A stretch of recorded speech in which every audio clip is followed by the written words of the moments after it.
Hi guys, my name is Manu.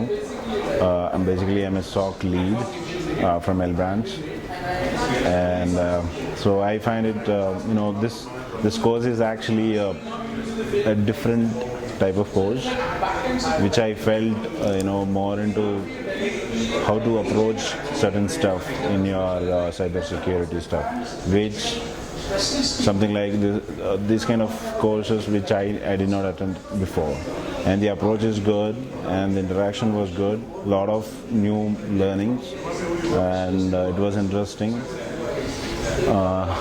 It's not technical, it's not at all technical, but it will always give you the insights on how to respond, how to understand a breach and how to respond a breach, and maybe it'll make you to think in a different way when next time comes in, when the next time there is an attack or breach, or you can plan your breach readiness. That's what I say, because that's what I got.